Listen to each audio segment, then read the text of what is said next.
Hej, jeg hedder Mester Nordjylland, og i dag skal vi tage et kig på 3 uhyggelige lyde i verden. Husk at like og subscribe, og lad os bare komme i gang.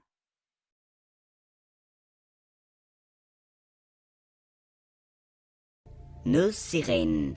En af de aller værste ting, der kan ske, er en katastrofe så stor, at den truer hele 100 eller tusindvis af mennesker.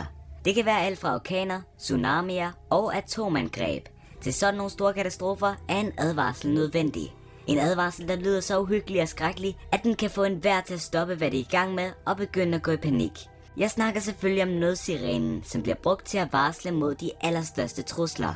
Det menes af grund til, at vi bliver bange, når vi hører lyden, er fordi den lyder som et spædbarn, der skriger.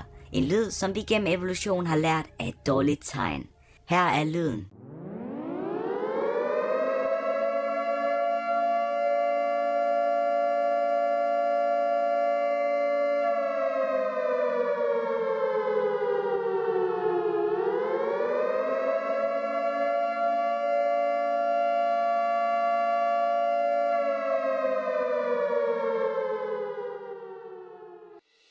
Aztekisk dødsfløjte.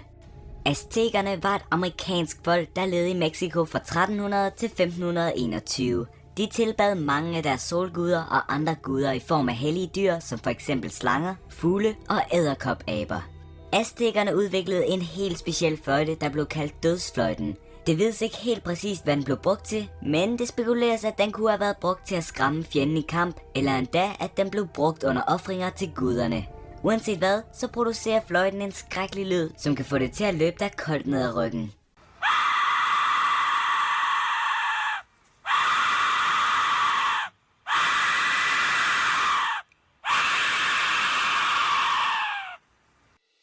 Nordkoreansk sirene.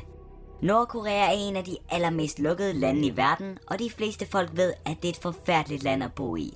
Der er hungersnød, fattigdom, og folket i landet lider under regeringen ledet af Kim Jong-un.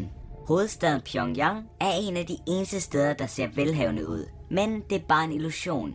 I virkeligheden er det også et mareridt at bo der, og en af grundene til det er den creepy sirene, som spiller hver morgen klokken 6.